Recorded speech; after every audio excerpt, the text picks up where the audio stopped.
दोस्तों स्वागत है आपका आज एक बार फिर मेरे इस महामंच में जहां होती है सीधी और सच्ची बात और बिना एक रुपए लगाए होती है बिजनेस की शुरुआत। दोस्तों अगर आप कार वॉशिंग का बिजनेस शुरू करने की सोच रहे हैं तो ये वीडियो आपके लिए है, क्योंकि आज मैं आपको इस वीडियो में ऐसे स्टेप्स बताऊंगा जो बिगिनर्स के लिए यानी जो शुरुआत कर रहे हैं उनके लिए बहुत जरूरी है। और अगर बिजनेस को सही ढंग से चलाना है तो ये स्टेप्स को आपको फॉलो करना पड़ेगा। अब कार वॉशिंग मशीन का बिजनेस क्या किया जा सकता है, क्या आज के दौर में इसकी दरकार है और क्या ये सच में एक बढ़िया बिजनेस है, ये सब कुछ बताऊंगा। कैसे करना है, कहां से शुरू करना है, एक एक चीज आपको बताऊंगा। वीडियो बड़े गौर से देखिएगा, कहीं स्किप मत करिएगा और अच्छा लगे तो लाइक, सब्सक्राइब और कमेंट जरूर करिएगा। तो चलिए अब करते हैं वीडियो की शुरुआत।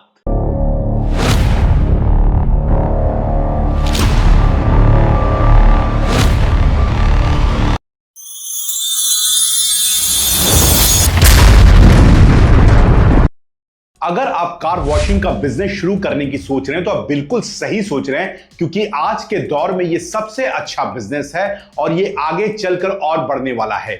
इससे पहले कि मैं आपको बताऊं कि ये बिजनेस कैसे करना है और 12 पॉइंट से आपको समझाऊंगा कि ये बिजनेस करने के लिए आपको किस किस चीज की दरकार है, सब कुछ बताऊंगा। लेकिन उससे पहले जरा एक तथ्यों पर नजर डालें क्यों ये बिजनेस आपको आज करना चाहिए। दोस्तों अगर आप देखें तो ये जो बिजनेस है इसका जो सालाना टर्नओवर है ग्लोबली ये तकरीबन $38 मिलियन का बिजनेस हो चुका है। कितना जी? $38 मिलियन का ये बिजनेस हो चुका है कार वॉशिंग का बिजनेस। और ये तो रही ग्लोबल बात यानी दुनिया भर की बात। और अगर हम भारत की बात करें तो यहां पे तकरीबन 45 लाख गाड़ियां, कितनी जी? 45 लाख गाड़ियां पिछले साल ही बिकी हैं, 2025 में बिकी। और आपको जैसे पता होगा 2025 ऑटोमोबाइल सेक्टर के लिए बहुत अच्छा रहा। क्यों अच्छा रहा? क्योंकि जीएसटी में गिरावट आई। जब जीएसटी में सरकार ने गिरावट कर दी तो बहुत सारे लोगों ने गाड़ियां खरीदी, क्योंकि सस्ती हो गई, जीएसटी कम लगा तो गाड़ियां सस्ती हो गई। तो जब गाड़ियां सस्ती हुई गाड़ियां खरीदी गई। अब जब गाड़ियां खरीदी जाएंगी जो कि 45 लाख थी पूरे भारत में, तो ऑफ कोर्स वो धुलाई भी होंगी, उनको धोने के लिए भी कोई जगह चाहिए, उनके वॉशिंग के लिए भी जगह चाहिए। क्यों? क्योंकि हर बंदा खुद तो नहीं धो सकता है। अब यहीं पे आपका बिजनेस है जो आपको करना है। तो दोस्तों आज मैं जैसा बता रहा हूं कि 12 पॉइंट से समझाऊंगा कैसे एक बिगिनर इस बिजनेस को कर सकता है। तो बड़े गौर से देखिएगा, एक एक चीज आपको मैं समझाने वाला हूं आज इस वीडियो में। अभी मजा आएगा ना। तो दोस्तों सबसे पहला पॉइंट इस बिजनेस को करने के लिए वो है रिसर्च, यानी सबसे पहले आप शोध करें, रिसर्च करें। अब दोस्तों कहां पे आपको करना है ये बिजनेस, ये सबसे ज्यादा जरूरी है कि कहां पे करना है। तो आप पहले ये देखिए कि जहां पे आपको बिजनेस करना है क्या वहां पे आसपास कोई गाड़ियों का वॉशिंग सेंटर है, वहां पे क्या गाड़ियों की धुलाई होती है, कोई वॉशिंग सेंटर है। अगर वहां पे 3-4 सेंटर हैं तो सबसे पहले एक बात समझिए कि वहां पे आपका कदम रखना और कामयाब होना इतना आसान नहीं होगा, क्योंकि वहां पे ऑलरेडी आपको कंपटीशन का सामना करना पड़ रहा है। तो सोचिए, ये बात को सोच के उतरिए कि नहीं 3 है तो हम भी उतर जाएं, क्या फर्क पड़ता है, 3 की जगह 4 नहीं, आपको वहां पे कंपटीशन होगी। अब क्योंकि जो गाड़ियों का बिजनेस है वो अच्छा खासा बिजनेस है, अच्छा खासा निवेश उसमें आपको करना पड़ेगा। तो इसलिए बड़ी समझदारी से कदम रखिएगा, क्योंकि एक बार निवेश कर दिया तो आपको नुकसान होने का खतरा रहेगा अगर आप इस हेकड़ी में उतर जाते हैं कि भैया 3 से जगह 4, हम तो बेस्ट सर्विसेज देंगे, हमारे पास तो सारे ग्राहक आएंगे, हम तो बनने कहां हैं, हमारे ऊपर कोई है ही नहीं। तो आप सबसे बड़ी गलती कर रहे हैं। सबसे पहले रिसर्च करिए कि जहां पर आप बैठा रहे हैं वहां पर क्या और गाड़ियों के सेंटर हैं। और दूसरी सबसे बड़ी बात और दूसरा पॉइंट आता है, पहला पॉइंट रिसर्च कर दिया मैंने, दूसरा पॉइंट ये आता है कि क्या वहां पे सच में लोकेशन कैसी है, यानी वहां पे गाड़ियां क्या लोगों के पास हैं। अब आप ऐसी जगह में मान लीजिए खोलना चाह रहे हैं जहां पे लोगों के पास गाड़ियां ही नहीं है, वो कुछ मोहल्ला ऐसा है या वो कुछ इलाका ऐसा है जहां लोग पैदल चलना, साइकिल में चलना या फिर 2 पहिया वाहन में चलना पसंद करते हैं, तो फिर वो भी आपके लिए बेकार साबित होगा, क्योंकि लोकेशन ऐसी होगी ना। मान लीजिए कहीं कोई सेंटर ही नहीं है, आपने खोल लिया ये सोचकर कि भैया यहां तो कोई है नहीं, हम ही खोल लेते हैं, हमको फायदा होगा। लेकिन पहले इस बात को आप जांचिए कि वहां पे क्यों नहीं है, क्या वहां पे गाड़ियां नहीं है या फिर जहां पे गाड़ियां हैं वहां पे ऑलरेडी सेंटर है। तो इन बातों को आपको बड़ी बारीकता से थोड़ा रिसर्च करना पड़ेगा, लोकेशन को भी आइडेंटिफाई करना पड़ेगा जब आप ये बिजनेस करने की सोच रहे हैं। क्यों? क्योंकि यहां पे अगर हल्की सी गलती होती है तो आपको यहां पे नुकसान सहना पड़ सकता है। बार बार बता रहा हूं। तो जो पहले 2 पॉइंट है रिसर्च और लोकेशन, ये बहुत ही अहम पॉइंट है, इनमें थोड़ा समय लगाइएगा, उसके बाद करिएगा। तू समझा? हाँ।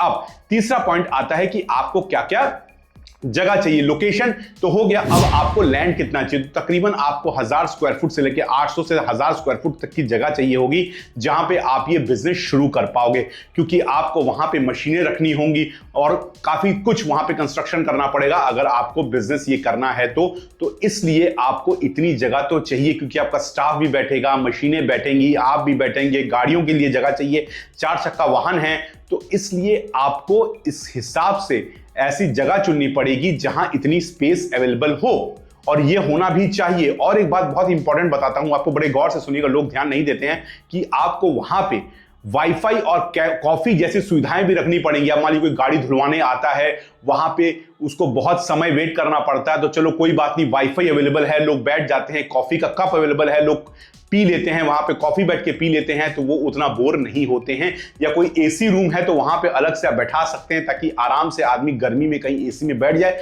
तो वो कंप्लेन नहीं करेगा। क्योंकि आज के दौर में क्या होता है, लोग मल्टीपल काम करते हैं। जैसे कोई गाड़ी धुलवाने आया हुआ है, उसके साथ वो चाहता है कि अपने लैपटॉप में बैठ के मैं कुछ देर काम कर लूं, कोई ऐसी जगह मिले जहां मैं लैपटॉप में बैठ के कुछ देर काम कर लूं। तो अगर आपके पास वो स्पेस अवेलेबल है तो आप एडेड एडवांटेज में है, ये याद रखिए। तो थोड़ी बड़ी जगह चुनिएगा जहां आपको इन बातों का भी ध्यान रखना होगा। भले अब एसी का खर्चा कस्टमर से ही निकालें, है ना, कि इतनी अच्छी फैसिलिटी दी है तो थोड़ा एक्स्ट्रा कस्टमर देने में कोई दिक्कत नहीं है। आज के दौर में आप सोचते हैं कि हम बहुत ही सस्ता चार्ज करेंगे, आपकी बात ठीक है, लेकिन अगर आप वैल्यू ऐड करते हैं थोड़ा सा एक्स्ट्रा चार्ज कर सकते हैं, और कस्टमर को इसमें देने में कोई दिक्कत नहीं है। अगर आपकी सर्विसेज अच्छी हैं, आप गाड़ी बहुत अच्छे से वॉश करते हैं, तो कस्टमर को देने में कोई भी दिक्कत नहीं है। तो पहला पॉइंट जैसा मैंने कहा कि आप रिसर्च करिए, दूसरा लोकेशन पर देखिए, तीसरा जो स्पेस होनी चाहिए वो थोड़ी बड़ी स्पेस होनी चाहिए, और वहां पे वाईफाई और कॉफी होनी चाहिए, और एक एसी रूम है तो बहुत अच्छा है, कस्टमर वहां आराम से बैठ जाएंगे, अपना काम करेंगे लैपटॉप में या कुछ भी, ताकि सुकून से वो कुछ देर बैठ पाए।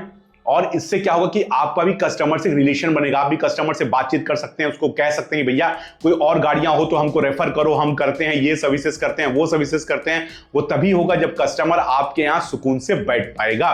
तो ये 3 पॉइंट मैंने आपको बता दिए। अब चलते हैं चौथे पॉइंट की ओर, और अभी तक चैनल को सब्सक्राइब नहीं किया हो तो मेरे भाई कर लो, बेल आइकन दबा दो, लाइक कर दो। आपकी बहुत डिमांड पर ये वीडियो लेकर आया हूं, तो प्लीज सब्सक्राइब और लाइक दबाइए।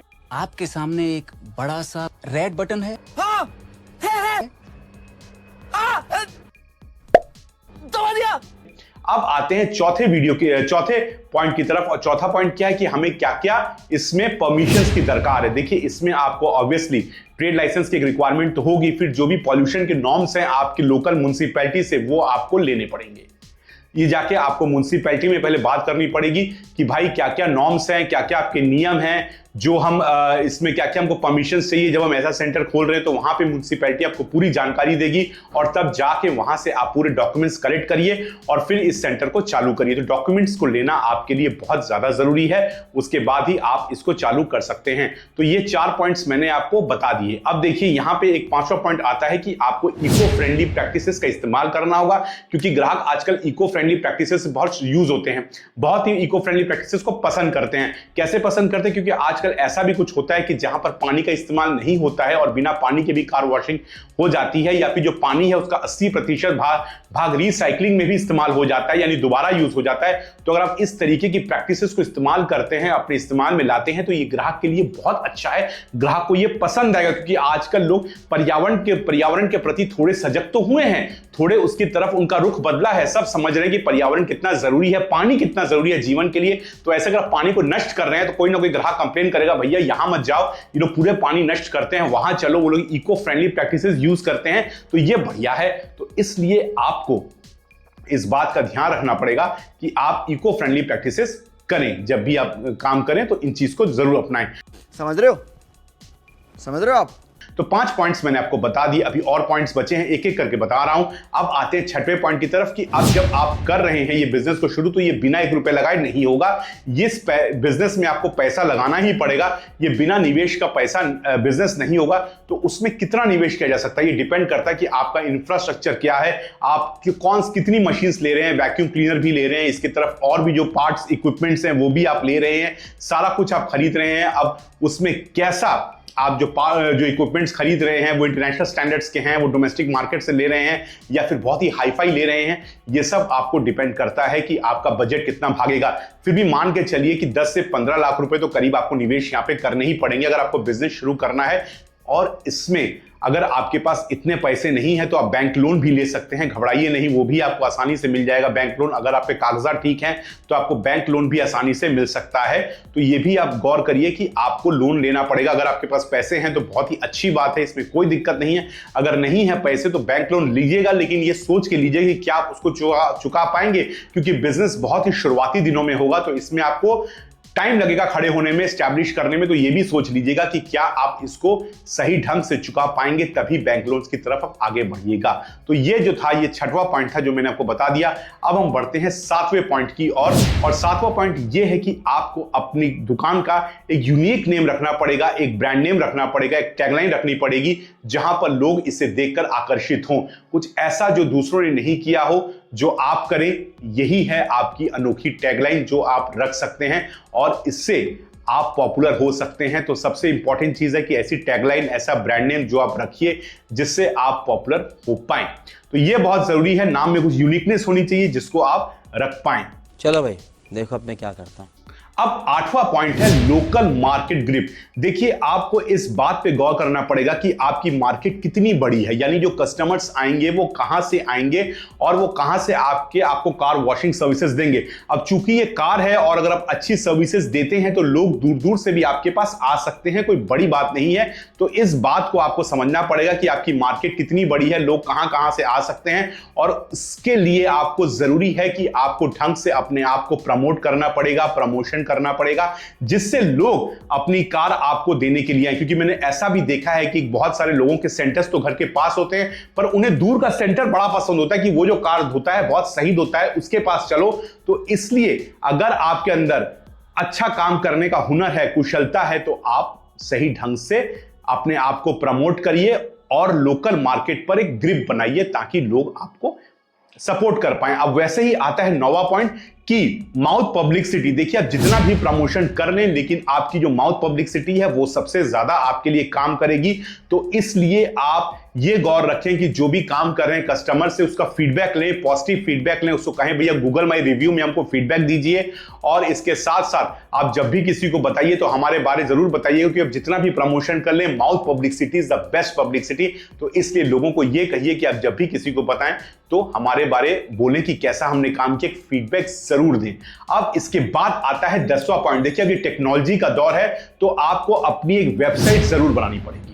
आपको शुरुआती दिनों में ही सही अपनी वेबसाइट बतानी पड़ेगी, क्योंकि लोग अक्सर वेबसाइट से भी बुकिंग करना पसंद करते हैं। तो ये वेबसाइट भी ये दिखाता है कि आप सच में एक रिनाउंड कंपनी है, आप एक ब्रांड है, आप कोई एरू गैरू नथु खेरे नहीं है। क्योंकि वेबसाइट कुछ ऐसा हो गया है कि वो आपकी विंडो बन चुका है। जिसके पास वेबसाइट नहीं है, जिस कंपनी के पास, तो समझ लीजिए उसकी चीज फिशी है। आजकल लोग यकीन नहीं करते हैं, वेबसाइट होना जरूरी है। इसके साथ साथ आप चाहें तो अपना ऐप भी रख सकते हैं, लेकिन शुरुआती दिनों में ऐप ना भी रखें तो चलेगा, वेबसाइट जरूर रखिएगा ताकि लोगों को यह रहे कि भैया इसके पास वेबसाइट है और वेबसाइट से हम बुक करवा सकते हैं। अब 11वां पॉइंट जो मेरा आता है वो है मार्केटिंग स्ट्रेटेजी क्या होनी चाहिए। जैसा मैंने वेबसाइट तो कह दिया, इसके साथ साथ आपको सोशल मीडिया में, फेसबुक में प्रमोशंस भी करना पड़ेगा और आपको एड्स भी रन करने पड़ेंगे ताकि आप लोगों तक पहुंच पाएं। और जैसा मैंने कहा कि mouth publicity is the best publicity, इससे जुड़ा ये पॉइंट है कि आपको क्लाइंट के टेस्टिमोनियल लेने होंगे। ये बहुत इंपॉर्टेंट है, मेरी बात लिख लो, ये लिख लो। और अभी तक सब्सक्राइब नहीं है तो कर दो भैया, 11 पॉइंट में पहुंच चुके, सब्सक्राइब कर दो, बच्चे की जान मत लो, सब्सक्राइब कर दो। मोगेम्बो खुश हुआ कि आपको कस्टमर का टेस्टिमोनियल लेना पड़ेगा। क्योंकि आजकल आप सोचोगे कि लिख के मैं टेस्टिमोनियल दे दूं तो उससे नहीं चलेगा, कोई नहीं देखता है। आजकल वीडियोस का दौर है। कस्टमर को बोलिए, कोई भी कस्टमर आए दुकान पे, उसको बोलिए भैया 30 सेकंड बोल दो, वीडियो में बोल दो कि हमारी सर्विस आपको कैसी लगी। वो कस्टमर जो बोलेगा ना, उसी को एड्स में रन करो, उसी को एड्स में रन करो, फिर देखो क्या मजा आता है। और इससे क्या है कि आपकी वो बढ़ेगी, आपकी जो पब्लिसिटी भी होगी और इससे टेस्टिमोनियल से आपका जो ब्रांड नेम है वो बढ़ेगा। लोग आपको इज्जत की नजरों से ज्यादा देखेंगे, क्योंकि कस्टमर जो बोलता है लोग उसी को सच मानते हैं। भारत कुछ ऐसा ही चलता है। तो इसलिए आपको कस्टमर से टेस्टिमोनियल लेना बहुत ज्यादा जरूरी है। अब 12वां पॉइंट जो है वो बहुत ही इंपॉर्टेंट पॉइंट है, उसे पल्ले बांध के रखो और उसी के सहारे आपको जीत मिलेगी। वो ये है कि हमेशा कस्टमर को रीजनेबल रेट दो। अब आप चाहोगे कि हम इतने बढ़ा चढ़ा कर रेट लें कि भैया हम बेस्ट हैं, हम ये हैं, हम वो हैं, तो ऐसा नहीं चलेगा। थोड़ा बहुत आप बढ़ा सकते हो, मैंने से कहा कि आप एक्स्ट्रा सर्विसेज देते हो, वाईफाई देते हो या फिर कैफे रूम देते हो, लेकिन आपको रीजनेबल रहना पड़ेगा आज के दौर में, क्योंकि एक बात आपको समझनी पड़ेगी कि अभी कंडीशन बहुत ज्यादा अच्छी नहीं है। कई बिजनेस डाउन पे चल रहे हैं, लोग ये सोचते हैं जितने कम कीमत पे काम हो जाए, तो इसलिए आपको अपने रेट्स को रीजनेबल रखना पड़ेगा और खेलना पड़ेगा वॉल्यूम में कि हम वॉल्यूम बढ़ाएं ताकि ज्यादा लोग हमसे जुड़े, है ना। तो आपको पड़ता खा जाएगा। लेकिन आप सोचेंगे भैया ये कस्टमर है, इसी को अच्छे से लूट लो, जो भी है ले लो, तो ये बिल्कुल गलत होगा। आपको इसके लिए रीजनेबल रेट रखना पड़ेगा और कस्टमर ज्यादा से ज्यादा इकट्ठे करने पड़ेंगे ताकि वॉल्यूम आप उसमें ये कर पाओ, वॉल्यूम में आपको पड़ता खा पाए। और रही जहां तक स्टाफ की बात, तो हाँ, स्टार्टिंग में आपको कम से कम 2-3 लोग तो रखने ही पड़ेंगे स्टाफ में, ताकि वो इस चीज को मैनेज कर पाए। कुछ स्टाफ तो आपको स्टार्टिंग में रखना ही पड़ेगा ताकि वो मैनेज कर पाए, फिर धीरे धीरे आप स्टाफ को बढ़ाते रहो। और मैं आपको 13वां पॉइंट तो खैर नहीं था, लेकिन मैं अपनी तरफ से आपको ये सेशन दूंगा। अगर आप कार वॉशिंग का बिजनेस खोल रहे हैं तो यह बहुत ज्यादा जरूरी कि आपको भी इसके बारे कुछ ज्ञान जरूर हो। अगर आपको इसके बारे ज्ञान नहीं है तो आप नुकसान खा सकते हैं, इसलिए थोड़ा सा ज्ञान लेके जरूर उतरिएगा, ट्रेनिंग लेके जरूर उतरिएगा। ये बहुत ज्यादा जरूरी है, क्योंकि अगर आपके पास ट्रेनिंग नहीं है तो आपका स्टाफ या फिर कोई भी आपको लूट लेगा या फिर आपका फायदा उठाएगा। तो बहुत ज्यादा जरूरी है कि आपको थोड़ा सा इसके प्रति सजग रहना चाहिए, आपको भी इसका ज्ञान होना चाहिए, ताकि कहीं भी आपको कोई बेवकूफ ना बना पाए। क्या बात है सर, क्या बात है सर, क्या बात, ये बात है। देखिए 13 पॉइंट बता चुका हूं, इसके बाद एक और पॉइंट बताता हूं। 12 की बात हुई थी लेकिन 14 बता रहा हूं अब, तो चैनल को प्लीज सब्सक्राइब करिए, लाइक करिए। वो है सेफ्टी कॉम्प्लायंसेस। और आपको इस बात का पूरा ध्यान रखना है कि जो भी सेफ्टी कॉम्प्लायंसेस लोकल एडमिनिस्ट्रेशन से आपको दिए गए हैं, आप उसको अच्छे से फॉलो करिएगा। यहां पे तनिक भी लापरवाही हुई और एक बार कोई कांड हो गया या फिर आप पकड़े गए और एडमिनिस्ट्रेशन ने कोई एक्शन ले लिया, तो आपका छूटना बहुत ज्यादा मुश्किल हो जाएगा और इससे क्या आपके बिजनेस को नुकसान पहुंचेगा और लोग भी आने से वहां कतराएंगे। तो सबसे पहले सेफ्टी कंप्लायंसेस का पूरा ध्यान रखिएगा। यहां पे कोई गलती नहीं होनी चाहिए, तनी गलती से भी गलती यहां पे मत करिएगा, ताकि आपका बिजनेस कोई नुकसान में ना जाए। तो ये वो 14 पॉइंट्स थे। बात तो 12 की हुई थी लेकिन 14 बता दिए। तो ये 14 पॉइंट्स थे जिसको करके आप अपने बिजनेस में, कार वॉशिंग के बिजनेस में कामयाबी हासिल कर सकते हैं, उसको शुरुआत कर सकते हैं। अब आपकी मेहनत के ऊपर है कि आप कितनी दूर जाते हैं। तो इन बातों को ध्यान रखिए अगर आप बिजनेस करने जा रहे हैं। और वीडियो आपको पसंद आया हो तो लाइक करिए, सब्सक्राइब करिए, फॉलो करिए। और इसके अलावा भी अंडों का बिजनेस का वीडियो यहां पे दिया गया है, वो जरूर देखिए। और बिना 1 रुपए लगाए बिजनेस करना चाहते हैं, हमारे साथ जुड़ना चाहते हैं, तो स्क्रीन पे हमारा नंबर दिया गया है, मुझसे संपर्क करिए। और कमेंट सेक्शन में जाके लिखिए चल जीनियस, तो मेरी टीम आपसे संपर्क करेगी। वैसे कमेंट सेक्शन में नंबर ही मेरा दिया गया है, और चल जीनियस लिखिएगा तो टीम आपसे संपर्क करेगी। मिलता हूं एक और वीडियो में, धन्यवाद। खत्म। Bye bye, tata, good bye.